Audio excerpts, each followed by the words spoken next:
Om Shanti. Spark book. आने वाली नई दुनिया कैसी होगी। सत्युग 18 जनवरी 1997।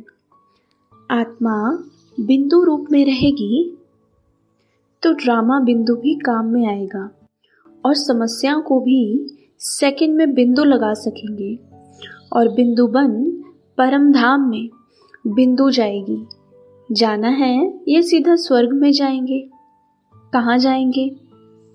पहले घर जाएंगे या राज्य में जाएंगे? बाप के साथ घर तक तो चलना है ना, कि सीधा राज्य में चले जाएंगे? बाप को पूछेंगे नहीं तो बिंदु बाप के साथ बिंदु बन पहले घर जाना है। वैसे राज्य का पासपोर्ट नहीं मिलेगा, परम धाम से राजधानी में जाने का पासपोर्ट ऑटोमेटिक मिल जाएगा।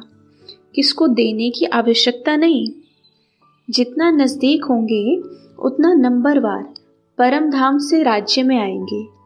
परम धाम से पहली आत्मा कौन सी जाएगी? किसके साथ जाएंगे?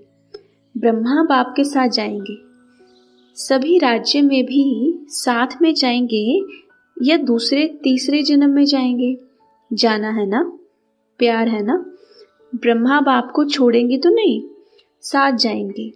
तो बाप दादा को डेट बताएंगे या नहीं? बाप दादा तो कहते हैं अभी बनो, तो बाप भी डेट कॉन्शियस से बदल जाएगा। देखो ब्रह्मा बाप ने कल को देखा, तुरंत दान महादान किया। 6 मार्च 1997। सोचो, याद रखो कि हम कितने लाडले हैं, किसके लाडले हैं। सतयुग में भी परमात्म लाडले नहीं होंगे, दिव्य आत्माओं के लाडले होंगे। लेकिन इस समय परमात्म बाप के लाडले हो तो बच्चों ने हिम्मत के हाथ से गिफ्ट दी, इसलिए बाप दादा उसकी थैंक्स करते हैं। शुक्रिया, धन्यवाद। आप लोगों को नशा रहता है ना कि हम सिंहासन के अधिकारी हैं, आज फरिश्ते और कल तकत नशीन। एक एक बच्चा तकत नशीन बनना ही है। ऐसे नहीं समझना हम शायद प्रजा में जाएंगे, नहीं, रॉयल फैमिली में आना ही है। जब बाप के बने हो तो संगम युग के वर्षे के साथ चाहे राजा बनो चाहे रॉयल फैमिली के बनो, बनना ही है। राज्य परिवार में आना ही है, समझा? बाबा विश्व का है, सिर्फ भारत का नहीं है। विश्व कल्याणकारी है। भारत का कल्याणकारी तो छोटा हो जाएगा। विश्व कल्याणकारी अर्थात विश्व का बाप है। भारत तो हद हो जाएगी, इसलिए बाप स्वर्ग में नहीं आता, हद हो जाएगी ना। बेहद का बाप बेहद में ही रहता है। डबल विदेशी सदा सर्व वरदानों से भरपूर भव। 12 दिसंबर 1998। आप ब्राह्मणों की निशानी दुनिया वालों ने कृष्ण के रूप में दिखा दी है, लेकिन वह विश्व का राजकुमार है, इसलिए राज्य की निशानी तिलक, ताज, तखत देते हैं। फिर भी उसको छोटेपन में तिलक, ताज, तखत नहीं मिलता। लेकिन आप ब्राह्मणों को तिलक, ताज और तखत तीनों ही प्राप्त होता है। परमात्मा बाप द्वारा ये तीनों प्राप्तियां होना ये सिर्फ ब्राह्मणों के भाग्य में है। 31 दिसंबर 1998। आपका टाइटल जो विश्व परिवर्तक है वह प्रैक्टिकल में यूज होता जाएगा। और यह पक्का समझ लो कि जो सदा हर एक को परिवर्तन कर अपना विश्व परिवर्तक का कार्य साकार में लाता है, वही साकार रूप में 21 जन्म की गारंटी से राज्य अधिकारी बनेगा। तख्त पर भले एक बार ही बैठेगा, लेकिन हर जन्म में राज्य परिवार में राज्य अधिकारी आत्माओं के समीप संबंध में होगा। तो विश्व परिवर्तक ही विश्व राज्य अधिकारी बनता है। 15 नवंबर 1999। बाप दादा ने पहले भी समझाया है कि ब्राह्मण जीवन के मुख्य खजाने हैं संकल्प, समय और श्वास। आपके श्वास भी बहुत अमूल्य हैं। एक श्वास भी कॉमन नहीं हो, व्यर्थ नहीं हो। भक्ति में कहते हैं श्वासों श्वास अपने इष्ट को याद करो। श्वास भी व्यर्थ नहीं जाए। ज्ञान का खजाना, शक्तियों का खजाना, यह तो है ही, लेकिन मुख्य यह तीनों खजाने संकल्प, समय और श्वास आज्ञा प्रमाण सफल होते हैं, व्यर्थ तो नहीं जाते, क्योंकि व्यर्थ जाने से जमा नहीं होता और जमा का खाता इस संगम पर ही जमा करना है। चाहे सत्युग त्रेता में श्रेष्ठ पद प्राप्त करना है, चाहे द्वापर कलयुग में पूज्य पद पाना है, लेकिन दोनों का जमा इस संगम पर करना है। इस हिसाब से सोचो कि संगम समय की जीवन के छोटे से जन्म के संकल्प, समय, श्वास कितने अमूल्य हैं। इसमें अलबेले नहीं बनना। जैसा आया वैसा दिन बीत गया। दिन बीता नहीं, लेकिन एक दिन में बहुत बहुत गवाया। जब भी कोई फालतू संकल्प, फालतू समय जाता है तो ऐसे नहीं समझो चलो 5 मिनट गया। बचाओ, समय अनुसार देखो प्रकृति अपने कार्य में कितनी तीव्र है। कुछ ना कुछ खेल दिखाती रहती है, कहाँ ना कहाँ खेल दिखाती रहती है, लेकिन प्रकृति पति ब्राह्मण बच्चों का खेल एक ही है, उड़ती कला का। तो प्रकृति तो खेल दिखाती, लेकिन ब्राह्मण अपने उड़ती कला का खेल दिखा रहे हो। 30 नवंबर 1999। साइलेंस के विज्ञान से क्या क्या होता है, यह जानने से साइंस भी ज़्यादा रिफाइन कर सकेंगे, क्योंकि हमारी नई दुनिया में भी विज्ञान तो काम आएगा ना, लेकिन रिफाइन रूप में होगा।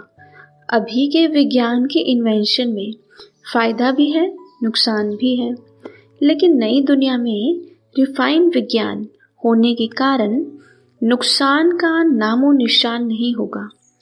तो ऐसे जो बड़े बड़े वैज्ञानिक हैं उन्हों का साइलेंस का ज्ञान दो, तो फिर अपनी नई दुनिया में रिफाइन विज्ञान का कार्य करने में मददगार बनेंगे। 30 मार्च 2000।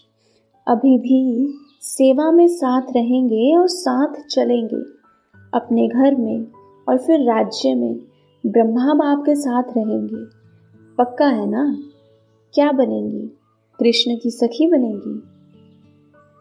अच्छा है ना? अगर यहाँ साथ हैं तो वायदा है वहाँ भी रहेंगी। बाप वायदा देते हैं। अगर यहाँ है तो वहाँ गारंटी है। यह सभी साथ रहेंगे या दूर दूर रहेंगे, कभी कभी मिलने आएंगे। श्री कृष्ण के साथ पढ़ना, साथ रास करना, साथ घूमना।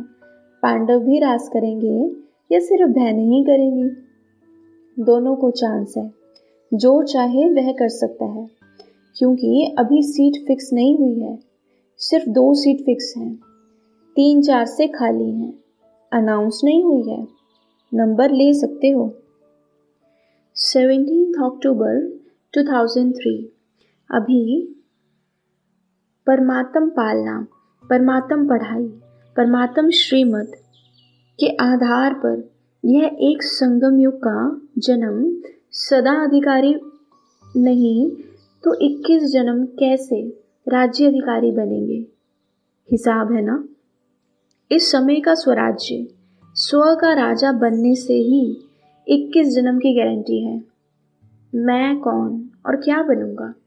अपना भविष्य वर्तमान के अधिकार द्वारा स्वयं ही जान सकते हो।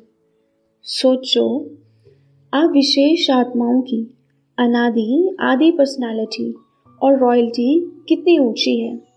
अनादि रूप में भी देखो, जब आप आत्माएं परमधाम में रहती तो कितनी चमकती हुई आत्माएं दिखाई देती हो। उस चमक की रॉयल्टी, पर्सनालिटी कितनी बड़ी है, दिखाई देती है। और बाप के साथ साथ आत्मा रूप में भी रहते हो, समीप रहते हो। जैसे आकाश में कोई कोई सितारे बहुत ज़्यादा चमकने वाले होते हैं ना, ऐसे आप आत्माएं भी विशेष बाप के साथ और विशेष चमकते हुए सितारे होते हो। परमधाम में भी आप बाप के समीप हो, और फिर आदि सतयुग में भी आप देवात्माओं की पर्सनालिटी, रॉयल्टी कितनी ऊंची है। सारे कल्प में चक्र लगाओ, धर्मात्मा हो गए, महात्मा हो गए, धर्मपिता हो गए, अभिनेताएं हो गए, ऐसी पर्सनालिटी कोई की नहीं है जो आप देवात्माओं की सतयुग में है। अपना देव स्वरूप सामने आ रहा है ना, आ रहा है या पता नहीं हम बनेंगे या नहीं, पक्का है ना। अपना देव रूप सामने लाओ और देखो पर्सनालिटी सामने आ गई। कितनी रॉयल्टी है। प्रकृति भी पर्सनालिटी वाली हो जाती है। पंछी, वृक्ष, फल, फूल सब पर्सनालिटी वाले, रॉयल। अच्छा, 31 दिसंबर 2003। जितना ही अति पुराना लास्ट जन्म है, उतना ही नया पहला जन्म कितना सुंदर है। यह शाम और वह सुंदर, इतना स्पष्ट जैसे आज के दिन पुराना वर्ष भी स्पष्ट है और नया वर्ष भी स्पष्ट है। ऐसे अपना नया युग, नया जन्म स्पष्ट सामने आता है। आज लास्ट जन्म में है, कल फर्स्ट जन्म में होंगे। क्लियर है। सामने आता है जो आदि बच्चे हैं, उन्होंने ब्रह्मा बाप का अनुभव किया। ब्रह्मा बाप को जैसे अपना नया जन्म, नए जन्म का राजाई शरीर रूपी वस्त्र सदा सामने खूंटी पर लटका हुआ दिखाई देता था।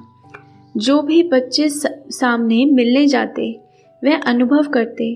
ब्रह्मा बाप का अनुभव रहा, आज बूढ़ा हूँ, कल मिचनू सो बन जाऊंगा। याद है ना, पुरानों को याद है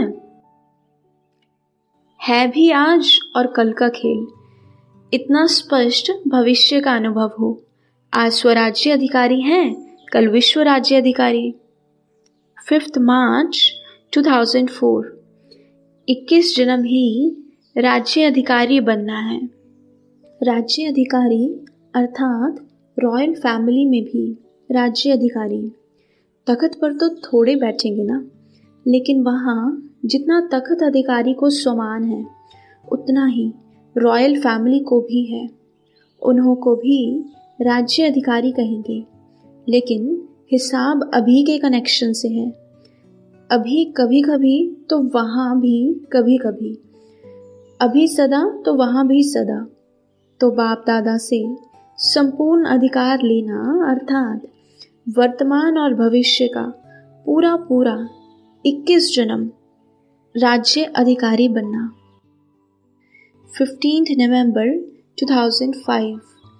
कम से कम अपने राज्य के पहले जन्म की पावरफुल संख्या कभी कभी आने वाले, कभी कभी नियम वाले नहीं, पक्के जो विन करने वाले 1 तारीख 1 जन्म में आने वाले हों, ऐसा गुलदस्ता तैयार करो। चाहे प्रजा भी बने, लेकिन प्रजा भी विशेष होगी। प्रजा भी मालिक का अधिकार रखेगी, क्योंकि पहले जन्म की शोभा, पहले जन्म का भपका तो अलग होता है ना। 31 दिसंबर 2006। जैसे नए वर्ष की खुशी होती है और खुशियाँ देते हैं, तो आप ब्राह्मण आत्माओं को नवयुग भी इतना याद है।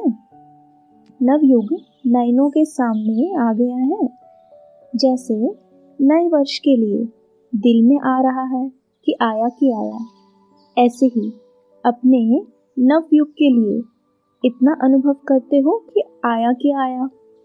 इस नवयुग की स्मृति इतनी समीप आती है। वह अपने शरीर रूपी ड्रेस चमकती हुई सामने नजर आ रही है। बाप दादा डबल मुबारक देते हैं।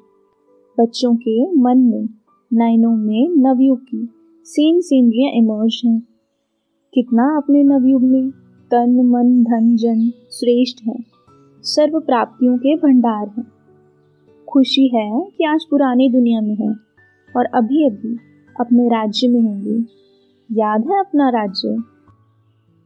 2 फरवरी 2007। आप देखो, आप परमात्म ब्राह्मण आत्माएं, आदि मध्य अंत तीनों ही कालों में होलीस्ट रहती हो। पहले पहले आत्मा जब परम धाम में रहते हो तो वहाँ भी होलीस्ट हो।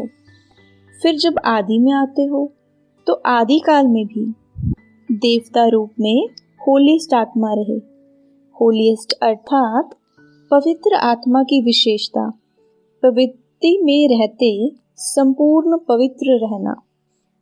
और भी पवित्र बनते हैं, लेकिन आपकी पवित्रता की विशेषता है स्वप्न मात्र भी अपवित्रता मन बुद्धि में टच नहीं करे।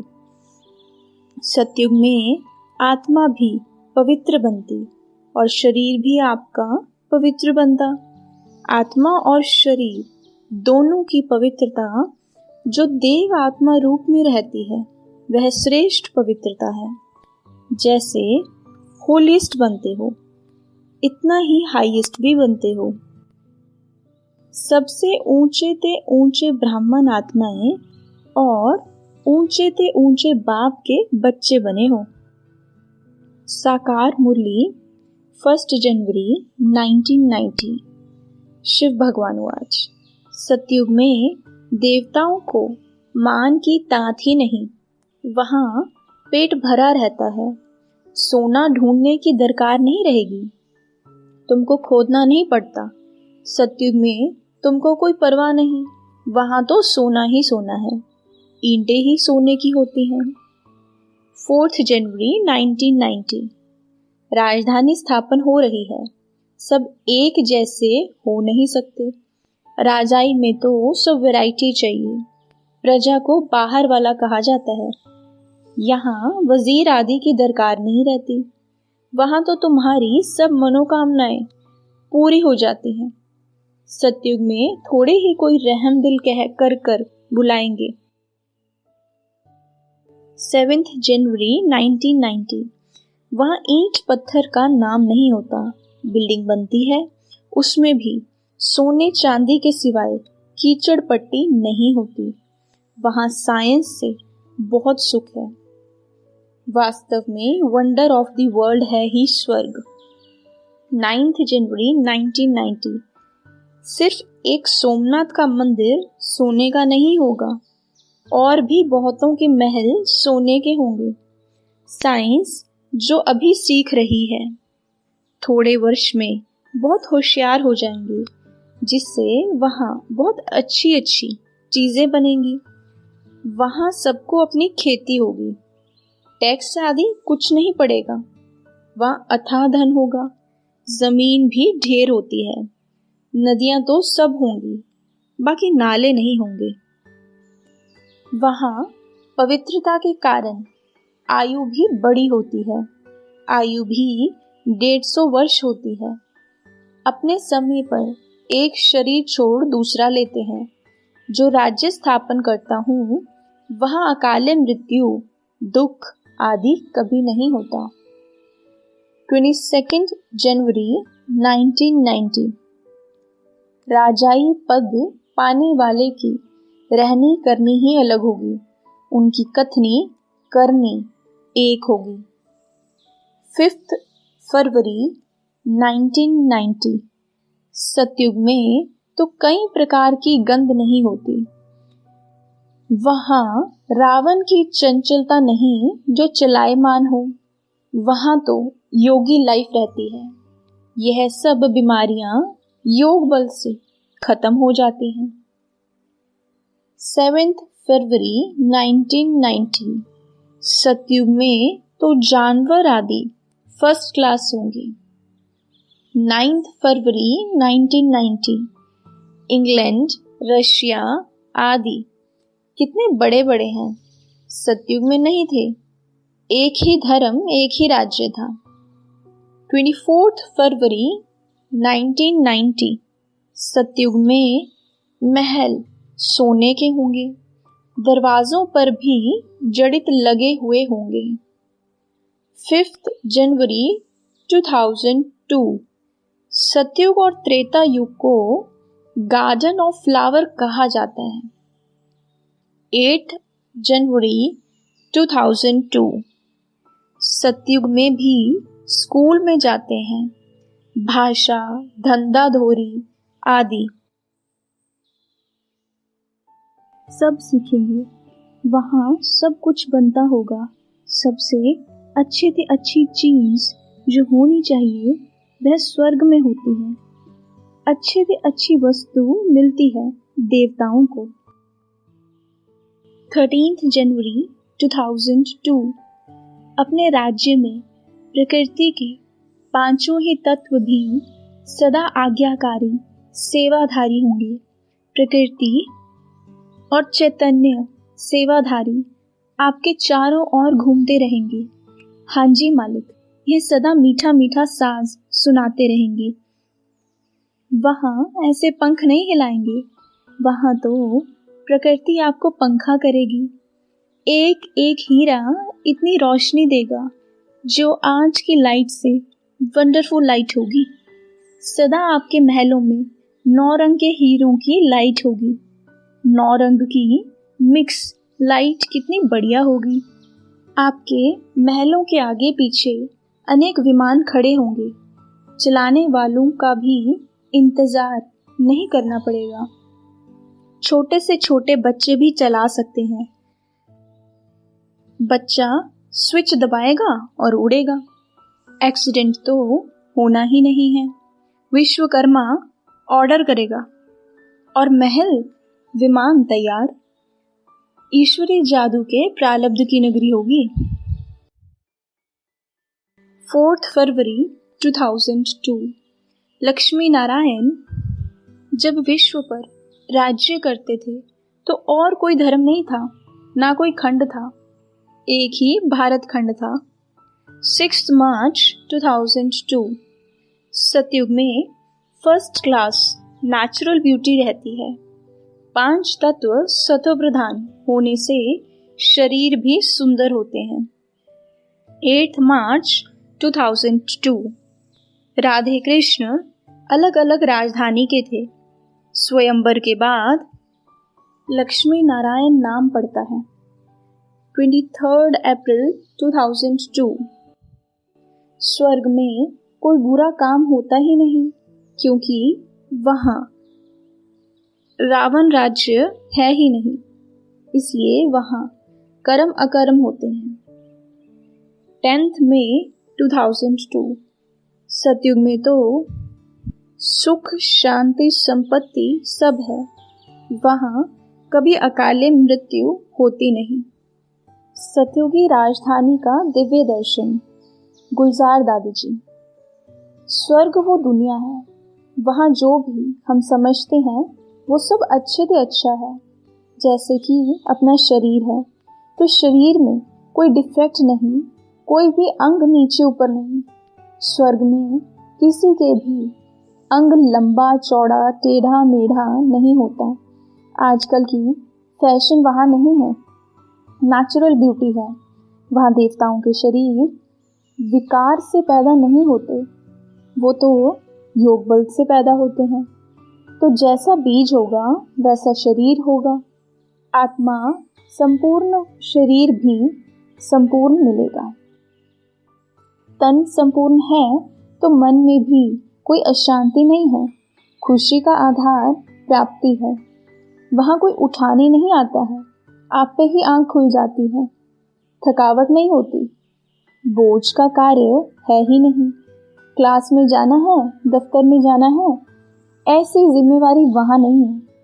इसलिए वहाँ रेस्ट की लाइफ है, कोई भागदौड़ नहीं है। मन एकदम शीतल और शरीर भी एकदम आराम से कार्य करेगा। यहाँ टाइम पर कार्य करने की जिम्मेवारी है, लेकिन वहाँ स्वतः ही टाइम पर कार्य होगा। अमृत वेले उड़ते जरूर हैं। वायु ऐसी चलती है और वृक्ष के जो पत्ते हैं वो ऐसे हिलते हैं और पत्तों का आवाज इतना मीठा निकलता है। पक्षी भी का का आवाज नहीं करेगा, वो बोलते ऐसे जैसे गीत गाते हैं और जैसे सांस बजाते हैं, वैसे मीठा लगता है। वो आवाज इतना प्यारा लगता है कि समय होते ही आप पे ही आंखें खुल जाती हैं। जैसे ही आंखें खुलती हैं तो यहाँ के माफिक 4 बज गए हैं, अब उठो भागो, ऐसे नहीं है। ठीक समय पर आराम से उठकर बड़े प्यार से बैठे रहेंगे। 5 मिनट बैठकर उठते हैं। बेफिक्र लाइफ है, खुशी है, प्राप्ति है। अमृत वेले उठेंगे, फिर तैयार वगैरह होकर घूमने जाएंगे। सैर तो अच्छी लगती ही है। दासियां इतनी होती हैं लेकिन वहाँ इतना काम नहीं होता है। सैर तो अच्छी ही लगती है। जैसे यहाँ नौकर थके हुए लगते हैं, संख्या बहुत है और काम नाम मात्र है। परिवार भी बड़ा नहीं होता है। वहाँ संख्या पद के आधार पर है। जितना बड़ा विश्व महाराजन उतनी दासियां होंगी। एक एक काम के लिए एक एक दासी होगी। कोई कपड़े संभालने वाली तो कोई नहाने की सामग्री तैयार करने वाली, कोई खेल कराने वाली तो कोई श्रृंगार कराने वाली। श्रृंगार करके घूमने जाते हैं। विमानों में चढ़कर जाने की दरकार नहीं। विमानों की संख्या बहुत है। हर एक के पास ढेर विमान होंगे। हर एक टाइम के अलग अलग विमान होंगे। कोई फंक्शन में जाने का विमान बहुत बढ़िया होगा। विमान 2 के लिए, 4 के लिए, 6 के लिए, 5 ही के लिए अलग अलग रंग का होगा। विमान का शेप भी भिन्न भिन्न प्रकार का होता है। कोई पंछी का, कोई पुष्प की डिजाइन का होता। विमान चलाने की विधि एकदम आसान होती है। एक बटन दबाया तो चल पड़ेगा, दूसरा बटन दबाया तो दिशा चेंज होगी। छोटे छोटे बच्चे भी चला सकते। चलाने में एकदम आसान होगा। यहाँ की जो लास्ट में सिंपल इन्वेंशन होगी उसका ही रूप वहाँ होगा। ओम शांति।